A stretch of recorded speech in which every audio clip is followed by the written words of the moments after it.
Ассаламу алейкум туғандар, қандайсыздар? Назарыңыздарда қайырдан эле базар жоқ каналы. Бүгін сіздерге туғандар Aqourda 3-төн бир сатылуучу көргөзмөкчүмүн. Биринчи жолу баруу жолун түшүндүрөйүн.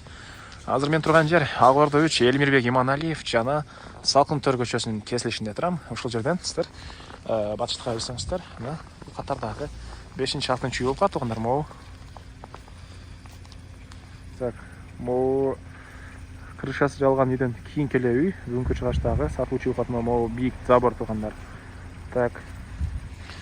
Салкын Төр Элмирбек Иманалиев. Анан бул көчөнү өтсөңүздөр, бул жери уже жаңы салынган эки тараптуу двухсторонный чоң көчө. Бул жерде мечит Aqourda 3-тө көпчүлүк билесиздер. Жана бул көчөдөн тугандар шаардын бурчуна автобус, маршрутка, көптөгөн эле маршрутка жана бир автобус жүрөт тугандар. Түз жүрсөңүздөр Элмирбек Иманалиев Гагарина көчөсүнүн кесилишине бара аласыздар. Элмирбек Иманалиев Гагарина көчөсү тугандар. Эми калган маалыматты мен үйгө жетип берейин. Мынакей тугандар, келүү жолун түшүндүргөнчү, бүгүнкү чыгышта сатылуучу үйгө да жетип келип калдым. Үйүсүн бул көчө тараптан көрүнүшү дарек. Так. Aqourda 3 Салкын Төр көчөсүндө жайгашкан Элмирбек Иманалиев менен кесилишинен бери карай санасаңыздар 6-үй болуп калат тугандар. Жолдун өйдө тарабы жана участоктун чыгыш чекарасы бул жерден башталат. Дарбаза, калиткасы, бийик забор, участоктогу батыш чекарасынан бул жерге чейин жалпысынан жердин аты 4 соток.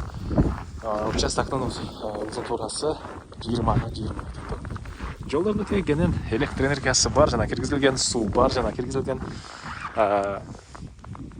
дагы эмне маалыматымда центральный көчө жакын, ал жерден маршрутка автобустар шаардын бурчусуна жүрөт. Жана өйдөнкү көчө бул эки катарлуу чоң көчөлөрдүн бири, Гималай көчөсү экен аталышы. Ал жерде двухсторонный эки жактуу көчө азыркы учурда жаңы быйылкы жылга салынган. Так, андан ары мектеби боюнча айтсак, азыркы учурда Aqourdага жана Ала Тоого барышат экен балдар.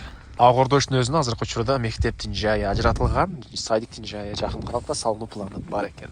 Андан ары калитка менен кирсек, тугандар, мынакей бул короосу. Бул жакта чоң 14,5 болгон кирпичтен салынган үйүбүз.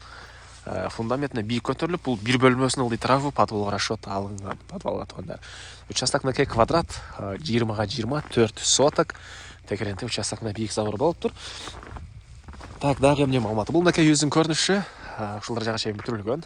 Стена көтөрүлгөн, крышаңды бүтүрүү керек. И мына бул тарабында деле кенен жер. Жана бул тарабында деле мына машина койгонго, навес кылып койгонго кенен жер. Так, андан ары негизи кирүүчү эшик бул жактан орнотулуп тур. Түндүктөрүнүн катарына терезенин жайлары. Кире бериш жана ал жерден киргенден кийин бул жагы душ ваннанын бөлмөсү. Бул тарабынан барсак, отоплениянын котелу жайгашкан бөлмө дагы мына бул тараптан эшик кылынган. Окей. Отоплениянын котелу бул жака, и түштүк тарабынан терезенин жайлары. Кошуна менен болгон чек ардашын чыгаралык. Документтер боюнча кызыл китеби бар тугандар. Андан ары сиздерге үйдүн ички тарабын көргөзөйүн. Мынакей бул үйдүн негизи кирүүчү эшиги, көрүп турасыздардай. Эшиктин жайы. Мынакей тугандар. Негизи кирүүчү эшиктин жайы. Андан ары мынакей тугандар, бул үйдүн кире бериши, прихожкасы, чыгыш тараптан терезенин жайы орнотулган. Жана түз көрсөңүздөр, санузел, душ, ваннанын бөлмөсүн оң тарапка карай кирсек, мынакей кенен коридор. Бул коридордон калган бөлмөлөргө өтүп кете алабыз. Оң тарапта мынакей кухнянын бөлмөсү тугандар.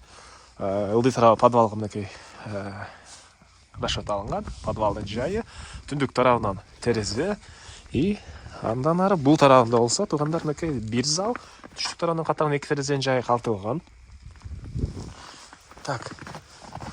Анан бул жерден оңго карай кирсек, бир спальный бөлмө.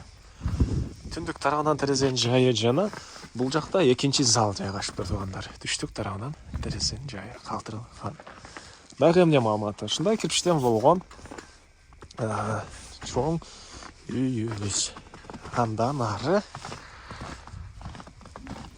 дагы эмне маалыматы тугандар? Мына бул үйүбүздүн түндүк тарабынан көрүнүшү. Бул тарапта мына жаткана жана хозпостройкаларга ушунча кенен дагы жай калган. Баасы бул үйдүн $45,000. Анан дагы сүйлөшүү болот. Эсинин номери экранда жана описанияда эсител деп жазылып турат. Звонок кылып сүйлөшүп көрүңүздөр, сүйлөшүүлөр болот тугандар. Достор менен, группалар менен бул видеону сиздер бөлүшсөңүздөр, мага бул ээсине чоң жардам берген болосуздар. Анда мен сиздер менен коштошом тугандар. Кийинки чыгышка чейин саламатта калыңыздар.